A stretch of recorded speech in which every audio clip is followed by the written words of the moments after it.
HD सच्ची कहानियों पर आप सभी का स्वागत है। वह हरीश था जो खून से लथपथ था और उसका सर मेरी गोद में था। मैं उसे बिल्कुल यकीन न कर पाने वाली नजरों से देख रहा था। नहीं, ऐसा नहीं हो सकता। हरीश उठो, हरीश उठो, देखो मैं हूँ तुम्हारा राजू दोस्त। प्लीज मेरे साथ ऐसा घटिया मजाक मत करो। भगवान के लिए उठ जाओ। मैं उसे पागलों की तरह उसे झकझोर रहा था। उसने एकदम से आंखें खोली तो मेरे अंदर भी जैसे जान सी दौड़ गई थी। उसने अपने होठों को हल्की सी हिलाकर मुंह में कुछ बड़बड़ाया, मगर मुझे कुछ भी समझ नहीं आ रहा था वे क्या कहने की कोशिश कर रहा है। मैं अपने कान के होठों के बिल्कुल करीब लेकर गया। उसने हल्के से अपने होठों को दोबारा हिलाने की कोशिश की। जो बात उसने कही उसे सुनकर तो मैं अंदर तक हिलकर रह गया था। उसने बहुत ही टूटे फूटे शब्दों में मेरे कान में एक शब्द डाला था और मुझे लगा जैसे मैं एक बहुत ही अजीब ही दो राहे पर आकर खड़ा हो गया हूँ। इससे पहले कि मैं उसे कोई और जवाब देता, उसने अपनी आंखें बंद कर दी थी और उसके होंठ बिल्कुल सूखे पड़ चुके थे। मैं जानता था अब ये आंखें दोबारा कभी नहीं खुलेगी। मैंने उसका सर अपने हाथों से झकझोर दिया था और जोर जोर से रोने लगा। जो भी था, हरीश मेरा बेस्ट फ्रेंड था और उसकी इस तरह की मौत पर मेरा दिल टूट कर रह गया था।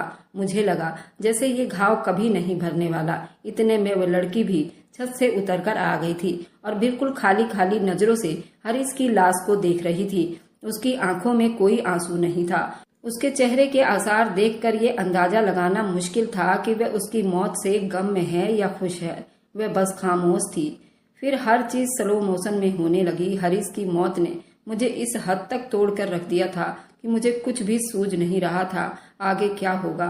एक बहुत बड़ी जिम्मेदारी मेरे कंधों पर लाद कर खुद आजाद होकर चला गया था। मैंने हरीश के घर वालों को फोन कर दिया था। उसका एक बड़ा भाई भी था जो कि दूसरे शहर में रहता था और पत्नी बच्चों वाला था। उसके माँ बाप बचपन में ही देहांत हो गया था। एक भाई ही सहारा था और भाई भी जैसे टूट कर रह गया था क्योंकि हरीश बहुत लाडला लड़का था। उसके अंदर ख्वाब थे, ख्वाहिश थे, जिंदगी को जीने की लगन थी जो आग के हवाले अब कर दी गई थी।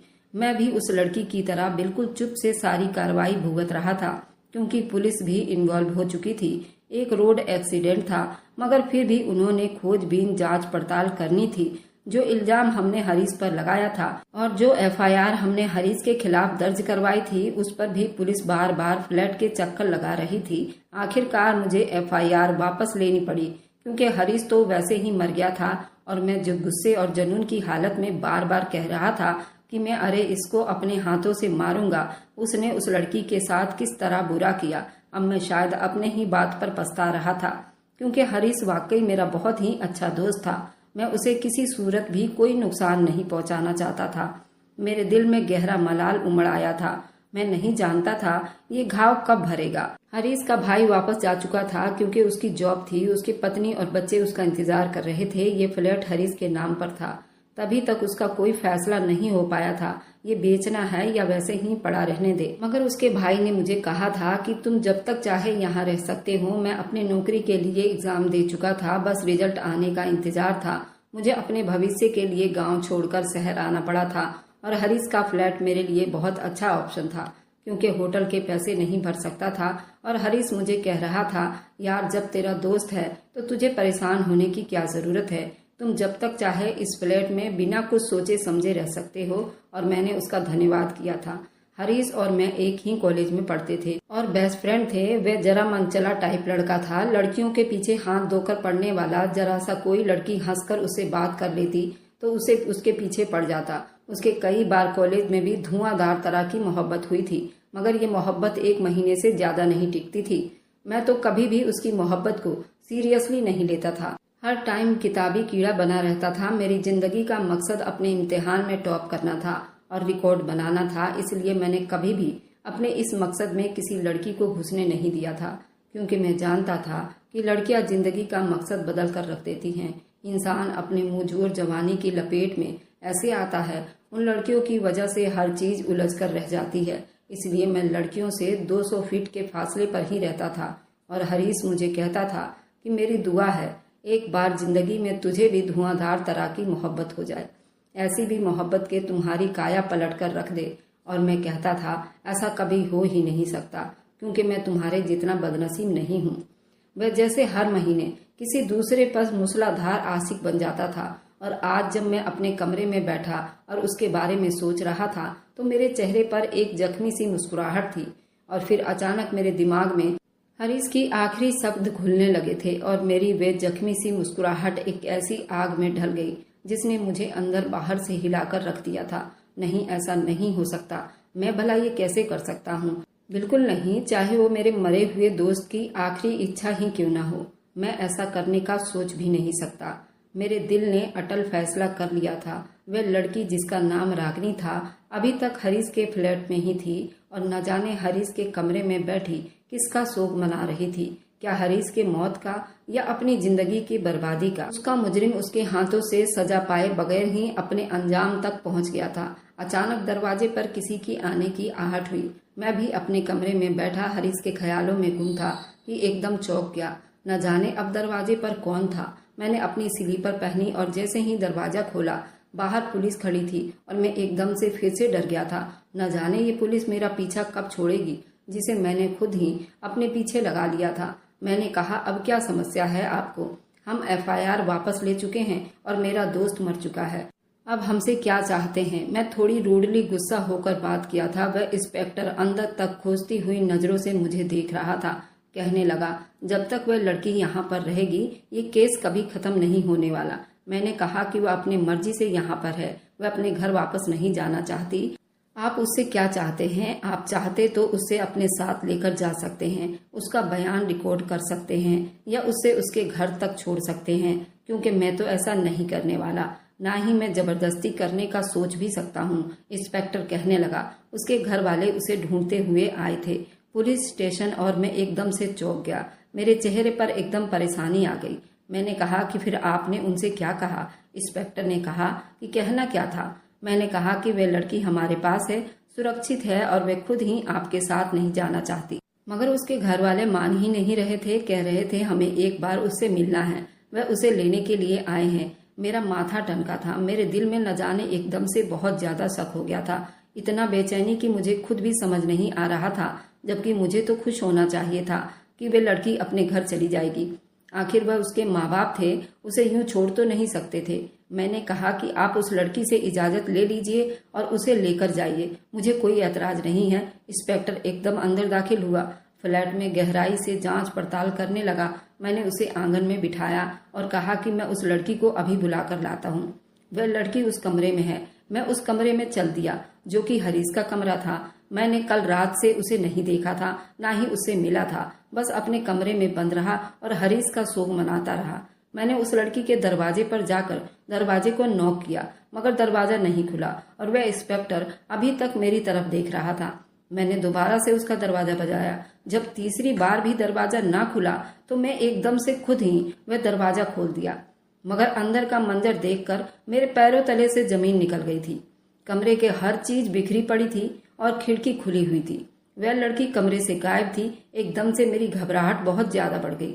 आखिर में इतना बेवकूफ कैसे हो सकता था कि रात से अब तक मैंने उसकी खबर तक नहीं ली थी। न जाने वो कहाँ चली गई थी। मैं एकदम से चेहरे पर घबराहट सजाए बाहर आया। इंस्पेक्टर भी अपनी जगह से उठ चुका था, जैसे उसे कुछ अनहोनी का एहसास हुआ हो। मैंने कहा कि वह लड़की कमरे से गायब है और खिड़की खुली हुई है, शायद वह फरार हो चुकी है। और इंस्पेक्टर मेरी तरफ शक की नजरों से देखने लगा। कहने लगा, मुझे बेवकूफ बनाने की जरूरत नहीं है। उस लड़की को बाहर निकालो, क्योंकि अगर वह कहीं गुम हो गई तो तुम्हारी खैर नहीं है।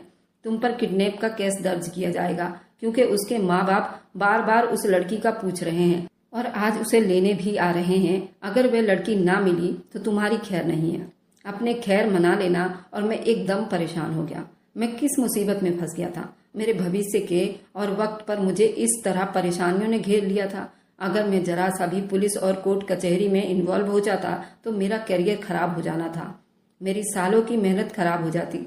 मैंने उस इंस्पेक्टर से कहा, अगर मुझे पता होता वह कहाँ है तो मैं बता देता, और मुझे क्या जरूरत है उसे अगवा करने की? मैं तो उसका कुछ लगता भी नहीं हूँ। वो मेरे दोस्त की गर्लफ्रेंड थी, मेरा उससे कोई लेना देना नहीं। इंस्पेक्टर कहने लगा, दोस्त तुम्हारा मर चुका है और अब तुम्हारा उस केस से लेना भी है और देना भी है। और अगर रात तक लड़की तुम्हारे फ्लैट में दोबारा ना आई तो तुम्हें जेल भी हो सकती है। वह इंस्पेक्टर मुझे धमकी देकर चलता बना और मैं एकदम से अपने सोफे पर बैठकर अपने बाल नोचने लगा। हे भगवान, ये किस मुसीबत में फंस गया हूं मैं। हरीश के जाने का गम कुछ हल्का हुआ तो गहरी शक में मुझे चारों तरफ से घेर लिया था। आखिर वह लड़की कहाँ जा सकती थी, जबकि वह खुद ही अपने घर नहीं जाना चाहती थी। कहीं उसने नदी नाले में कूदकर खुदकुशी तो नहीं कर ली।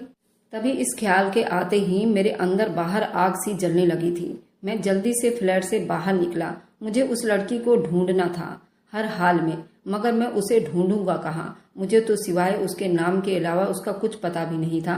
मैं सारा दिन सड़कों पर फिरता रहा, हर बस स्टॉप पर गया, मुर्दा घर में पता किया, मगर वहां पर भी उस लड़की का कोई अता पता नहीं था। शाम को अंधेरा चारों तरफ फैलने लगा था। मैं अपने फ्लैट में वापस जाना नहीं चाहता था, मगर और कहाँ जाता। अगर मैं भाग जाता तो सारा शक मुझ पर आ जाता और मैं बुरी तरह से फंस जाता। इस केस में मेरे दिमाग ने अभी भी एक ही आइडिया था कि मुझे उस लड़की के घर वालों से खुद मिलना होगा। उन्हें बताना होगा कि वे लड़की मेरे पास नहीं है, बल्कि न जाने वो कहाँ चली गई है। शायद वो मेरी बात का यकीन कर लेते। मैं अपने फ्लैट में दाखिल हुआ तो किचन से खड़बड़ की आवाज आ रही थी। मेरे कान एकदम से खड़े हो गए, क्योंकि फ्लैट में कौन आ सकता था मेरे अलावा। मगर जैसे ही मैंने किचन में झांक कर देखा तो मेरी आत्मा तक कांप कर रह गई, क्योंकि वह लड़की किचन में बड़ी बेफिक्र होकर खड़ी शायद रात का खाना बना रही थी। उसके चेहरे पर कोई फिक्र दिखाई नहीं दे रही थी। वह बिल्कुल नॉर्मल अंदाज में अपने काम में मगन थी, जैसे उसकी जिंदगी बहुत ही ज्यादा नॉर्मल सी गुजर रही हो और उसे कोई समस्या ना हो।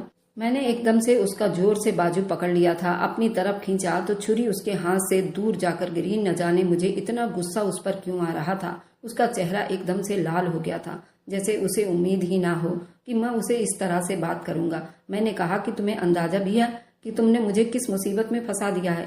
सारा दिन मैं सड़कों पर तुम्हें ढूंढ रहा था और बस स्टॉप पर और कहाँ कहाँ न जाने तुम्हें पता कर चुका हूँ, मगर तुम कहीं नहीं थी।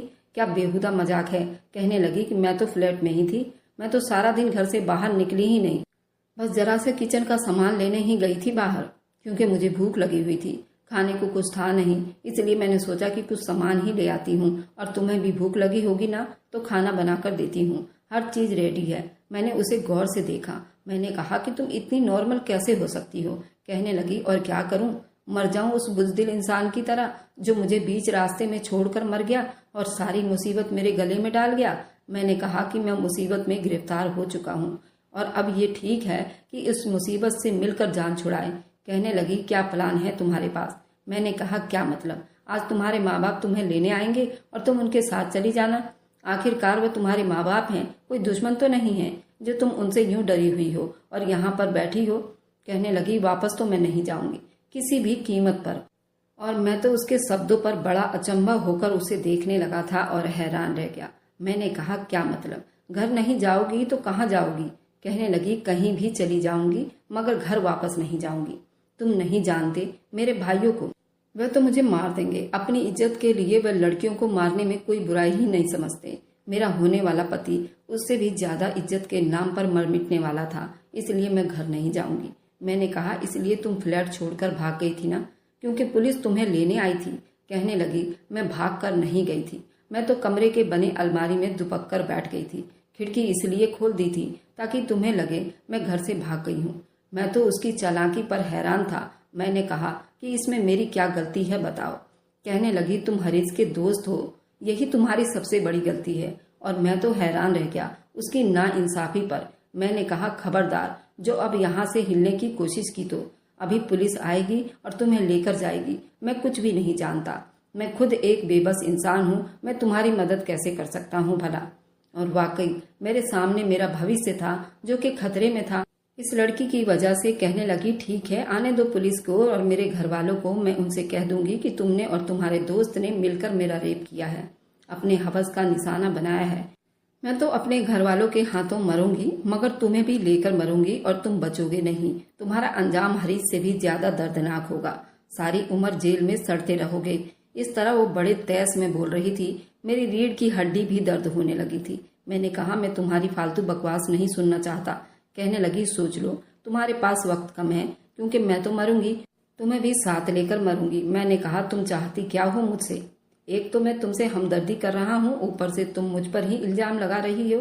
कहने लगी कि एक तरीका है, हम दोनों की जान बच सकती है। मैंने कहा, क्या? उससे पहले कि कुछ बोलती, डोरबेल की आवाज पर हम दोनों ही चौंक गए। मैं जानता था कि बाहर कौन खड़ा है। मेरे तो रोंगटे खड़े हो गए थे। अगर उस लड़की ने सचमुच उगल दिया कि मुझ पर इल्जाम लगा दिया तो अपनी बेगुनाही कैसे साबित करूंगा। अगर एक दिन भी मुझे जेल काटनी पड़े तो मेरा कैरियर खराब हो जाएगा। वे लड़की कहने लगी, तुम्हारे पास सिर्फ 1 मिनट है सोचने के लिए। जेल जाना चाहते हो या मेरे साथ भागना चाहते हो? और मैं तो उसकी बात सुनकर बिल्कुल सुन सा रह गया था। वह किस तरह बेहुदा बातें कर रही थी और कैसी लड़की थी, क्योंकि मैं तो उसे बहुत ही मजबूर समझ रहा था, मगर वह तो कुछ और ही थी। मैंने कहा, मैं तुम्हारी कोई बकवास नहीं सुनूंगा। कहने लगी, मैं बकवास नहीं कर रही हूँ। उसने जल्दी से मेरा हाथ थामा और कहने लगी कि हरीश के कमरे की खिड़की से छलांग लगा लेते हैं। अगर तुमने मेरा साथ ना दिया तो मैं तुम्हें बर्बाद करके रख दूंगी, क्योंकि मैं जानती हूँ मैं अपने घर वालों के हाथ जिंदा नहीं बचूंगी। क्यों ना मैं तुम्हें भी साथ लेकर मरूं। कहने लगी कि साथ ही उसने मेरा हाथ थामा और जल्दी से हरीश के कमरे की तरफ भाग गई। मैं बिल्कुल डर गया था, क्योंकि पुलिस बार बार दरवाजा बजा रही थी। जैसे लग रहा था वह दरवाजा तोड़ देगी। पहले खिड़की से वह कूदी और ऐसा लग रहा था जैसे उसको कूदने का एक्सपीरियंस बहुत ज्यादा है, जैसे पहले से ही कूदने में एक्सपर्ट हो और बहादुर हो। उसके पीछे मैं भी कूद गया और हम लोग घर के दीवार छलांग कर बाहर आ गए। उसने जल्दी से एक टैक्सी रुकाई और हम दोनों उसमें सवार हो गए। मुझे तो बिल्कुल भी यकीन नहीं हो रहा था मैं क्या कर रहा हूँ। मैं कितना बेवकूफ था। मुझे समस्याओं को फेस करने के बजाय फरार नहीं होना चाहिए था, और शायद यही मेरी सबसे बड़ी गलती थी कि मैं उस लड़की के बातों में आ गया था। मेरी जिंदगी नॉर्मल से अब एकदम रोलर कोस्टर बन गई थी। टैक्सी तेजी से सड़क पर दौड़ रही थी और वह लड़की बेफिक्र से बाहर देख रही थी। मैं उसे देख रहा था। मुझे तो अब तक यकीन नहीं हो पा रहा था मैंने ये क्या कर दिया, मगर शायद अभी भी वक्त नहीं गुजरा था। मैं अपनी जेब से रखे मोबाइल को पुलिस को फोन कर सकता था। मैंने मोबाइल निकालना चाहा तो दोबारा से जेब में डाल लिया। न जाने मैं उस लड़की के हाथों क्यों कठपुतली बनकर रह गया था। मैंने कहा कि अब आगे क्या प्लान है? क्या किसी नहर में कूदना है या गाड़ी से कूदकर अपनी जान देनी है? वह मेरी तरफ देखकर मुस्कुराने लगी। मैं तो उसकी आंखों को देखकर हैरान रह गया था। कितनी ढीठ लड़की थी, समझ में न आने वाली, अपनी बातों में रहने वाली। कहने लगी कि मैं इतनी जल्दी मरना नहीं चाहती हूँ और ना ही तुम्हें मारना चाहती हूँ, बल्कि मैंने तो तुम्हें बचाया है, क्योंकि तुम अगर मेरे घर वालों के हवाले मुझे कर देते तो वह सिर्फ मुझे ही लेकर नहीं जाते, तुम्हें भी साथ लेकर जाते, क्योंकि तुम मेरे परिवार वालों को नहीं जानते। मेरे परिवार के सब लोग ऐसे समझेंगे तुमने मेरे साथ ऐसा कुछ किया है। मैं तुम्हारे साथ भाग गई हूँ। शादी के दिन वह हम दोनों को मार डालते। मैंने अपने साथ तुम्हारी भी जान बचाई है, मेरा धन्यवाद करो। मैं तो बिल्कुल डरी हुई नजरों से उसे देख रहा था, क्योंकि वह लड़की कोई आम लड़की नहीं थी, बल्कि उसके पीछे भी एक कहानी थी। जब उसने मुझे बताया कि वे एक जमींदार की बेटी है, 5 भाइयों की इकलौती बहन है और यहाँ शहर में पढ़ने के लिए आई थी, और हरीश उस पर अपना दिल हार बैठा था, उसे टूटकर मोहब्बत करने लगा था और वे हर हाल में उसे पाना चाहता था। वह लड़की हरीश को नजरअंदाज करती रही, क्योंकि अगर उसके भाइयों को या उसके बाप को जरा सी भी भनक पड़ जाती कि कोई लड़का उसके पीछे पड़ा है तो वह हरीश की जान ले लेते और उस लड़की को यानी रागनी को भी ना छोड़ते। वह पैसे वाले की बेटी थी और पैसे वाले तो बड़ी बेदर्द होते हैं। अपने घर की इज्जत के मामले में वह किसी को नहीं माफ करते। इससे पहले भी रागनी की बुआ किसी और लड़के को पसंद करने लगी थी और वह उस लड़के के साथ घर से भागकर शादी कर ली थी। मेरे परिवार वाले उसे भूखे शेरों की तरह ढूंढते रहे। जब वे दोनों मिल गए तो उन दोनों को दर्दनाक मौत मिली। जिस दिन हरीश रागनी को पार्लर से उठा लाया था, रागनी को अंदाजा नहीं था कि रागनी का बॉयफ्रेंड क्या है। उससे बस उसे इश्क हो गया था। वह किसी भी कीमत पर रागनी को पाना चाहता था। अगर वह एक्सीडेंट में नहीं मरता तो भी बहुत जल्दी रागनी के घर वाले उसे ढूंढ लेते और उसे मार देते और रागनी भी साथ में मर जाती। मैं रागनी की बात सुन रहा था और मेरी जान जिस्म से निकलती जा रही थी। अब तो मैं हरीश पर गुस्सा भी नहीं कर सकता था कि उसने क्या मुसीबत मेरे गले में डाल दी है और खुद मौत को गले लगा लिया है।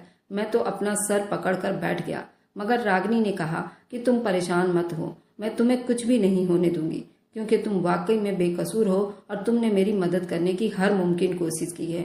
मैंने कहा कि हम जाएंगे कहाँ, जबकि तुम्हारे घर वाले हमारे पीछे पड़ गए हैं। वे किसी भी कीमत पर हमें ढूंढ लेंगे। कहने लगी, जब हम घर से बाहर निकलेंगे ही नहीं तो हमें ढूंढेंगे कैसे? और मैं उसकी बात सुनकर हैरान हुआ था। कहने लगी, मेरी एक दोस्त है, हम उसके फ्लैट में जाकर रहेंगे और फ्लैट शहर से काफी दूर है, एक अनजान कस्बे में है। मेरे घर वाले इतने भी सुपर हीरो नहीं हैं कि वे हमें वहाँ ढूंढेंगे। हमें कुछ दिन वहाँ रहना होगा, उसके बाद सोचेंगे क्या करना है। मैंने कहा मैं इस तरह छुपकर नहीं रह सकता, मेरा रिजल्ट आने वाला है, मेरा एक कैरियर है जो अब बर्बाद हो जाएगा यूं छुपने से। कहने लगी तुम्हारे कैरियर को कुछ नहीं होगा, वह फ्लैट जिसमें तुम रहते हो ना, वह हरीश के नाम है और वह इंस्पेक्टर जहां पर तुमने FIR दर्ज करवाई थी वह भी तुम्हारे नाम से नहीं है, हरीश के नाम से ही है। बस उसने तुम्हारी शक्ल देखी है, उसे नहीं पता तुम कौन हो, कहाँ से आए हो। हाँ, सिर्फ उस फ्लैट के ओनर को पता है। तुम ऐसा करो, हरीश के भाई को अभी फोन करो, उसे कहो कि अगर पुलिस तुम्हारे बारे में कोई भी बात पूछे तो कह दो वह लड़का न जाने हरीश का कौन सा दोस्त था जो उसके साथ फ्लैट में रहता था और तुम्हारी इन्फॉर्मेशन पुलिस को ना दे। अगर मेरे भाइयों से या मेरे घर वालों में से किसी ने तुम्हें देखा होता तो तुम्हारे लिए मुश्किल हो सकती थी, मगर अब कुछ भी मुश्किल नहीं है। तुम अपना करियर चालू रख सकते हो। अगर तुमने एग्जाम दिया है, उसका रिजल्ट आउट होने में अभी काफी समय है। जो भी था वे लड़की काफी ज्यादा शातिर और चालाक थी, क्योंकि वाकई इंस्पेक्टर के अलावा मुझे किसी ने नहीं देखा था कि मैं उस लड़की के साथ या हरीश के साथ था। मैंने एक लंबी सांस छोड़ी और अंदर खींची। हरीश के भाई को फोन किया, उसे सारी बात बता दी। उसने कहा कि बेफिक्र हो जाओ, वैसे भी वो फ्लैट जल्दी बेचने वाला हूँ, तुम्हारा किसी को कुछ पता नहीं चलेगा। और मैंने एकदम सुख की सांस लिया था। मगर वे लड़की मेरे लिए सबसे बड़ी मुसीबत थी जो मेरे साथ थी। जब तक वो मेरे साथ रहेगी मैं यूं ही मुश्किल में पड़ा रहूंगा। मैंने कहा कि ऐसा करो, तुम मुझे यहीं उतार दो और तुम अपने दोस्त के फ्लैट में चली जाओ। मैं कुछ दिनों के लिए अपने गांव चला जाऊंगा। कुछ पल के लिए तो वह बिल्कुल चुप से मुझे देखने लगी, जैसे फैसला ना कर पाई हो कि मेरी इस बात का वह क्या जवाब दे। फिर कहने लगी कि जब तक तुम्हारा रिजल्ट नहीं आता तुम इस फ्लैट में रह सकते हो, तब तक हमें इस सिचुएशन का अंदाजा भी हो जाएगा। मैं वादा करती हूँ कि मैं अपने जालिम भाइयों के या परिवार के नजरों में नहीं आऊंगी, इसी फ्लैट के अंदर पड़ी रहूंगी। जब तुम्हें इस बात का यकीन हो जाएगा कि वाकई अब वे लोग हमारे खोज नहीं लगा सकते, तब तुम गांव चले जाना। अभी गांव जाओगे तो शायद कहीं न कहीं से वे तुम्हारा सुराग निकाल लेंगे और तुम्हारे माँ बाप को भी खतरे में डाल देंगे। और मैं उसकी बात सुनकर झाग की तरह बैठ गया। मेरे पास और कोई चारा नहीं था। उसकी बात मानने के अलावा मुझसे कम पढ़ी लिखी थी, मगर उसका दिमाग मुझसे भी ज्यादा तेज था, क्योंकि मैं अब तक ऐसी सिचुएशन में कभी गिरफ्तार नहीं हुआ था। टैक्सी सड़क पर दौड़ रही थी। मैं वाकई नहीं जानता था कि मेरी जिंदगी अब कौन सा नया रूप लेने वाली है। मेरा आने वाला हर दिन चौंका देने वाला था। जब से वह लड़की मेरी जिंदगी में आई थी, मेरी जिंदगी रोल गोल बनकर रह गई थी। ऊपर से हरीश की आखिरी इच्छा मेरे कानों में गूंजने लगी। मैं एकदम से अपने दोनों हाथों को अपने कानों पर रख लिए ताकि उस आवाज का रास्ता बंद कर सकूं। जो बात उसने मुझसे आखिरी बार कही थी। रागिनी हैरानी से मुझे देखने लगी। कहने लगी, क्या हुआ तुम्हें कार्तिक? मैंने कहा, कुछ नहीं, बस भयानक सपना था। न जाने कब मेरी आंखें खुलेगी और मैं फिर से नॉर्मल जिंदगी बिता सकूंगा। मगर मैं जानता था अब शायद मेरी जिंदगी कभी भी नॉर्मल नहीं रह पाएगी। उस लड़की की संगत में जिसका नाम रागिनी था, उसे जल्दी से पीछा छुड़ाना चाहता था, मगर जो मेरी जिंदगी का नया दौर शुरू होने वाली थी, इतनी अहम बात मैं चाहकर भी उससे बता नहीं सकता था। गाड़ी एक झटके से रुकी और सामने का मंजर देखकर हम दोनों चौंक गए। यूं लग रहा था जैसे हमारे सारे के सारे प्लान धरे के धरे रह गए थे, क्योंकि सामने पुलिस की गाड़ियां खड़ी थी, चारों तरफ से घिर चुके थे और हम एक दूसरे को यूं देखते रह गए थे जैसे अब आखिरी बार देख रहे हों, क्योंकि शायद हमारी जिंदगी की पतंग कटने वाली थी और हम उनके हत्थे चढ़ गए थे। लेकिन रागिनी ने एक बहुत बड़ी डील कर ली और पुलिस वालों को रिश्वत देकर हमने वह शहर छोड़ दिया और एक अनजान जगह पर जाकर रहने लगे। और हरीश ने कहा था कि तुम मेरी गर्लफ्रेंड का ध्यान रखना और उससे शादी कर लेना। और फिर मैं रागिनी को बताया तो वह भी राजी हो गई और हम दोनों ने शादी की और मेरी नौकरी भी लग गई थी। तो हम दोनों खुशी खुशी नई जिंदगी व्यतीत करने लगे। अगर आपको आज की कहानी पसंद आई है तो वीडियो को जरूर लाइक कीजिएगा और अपने दोस्तों के साथ शेयर भी कीजिएगा। और हाँ, अगर आपने अभी तक हमारे चैनल को सब्सक्राइब नहीं किया है तो जरूर सब्सक्राइब कर लीजिए। मिलते हैं हम अपनी कल की एक नई दिलचस्प कहानी के साथ। मुझ पर सदा अपना प्यार और स्नेह बनाए रखें। सभी को मेरा प्यार भरा नमस्कार दोस्तों।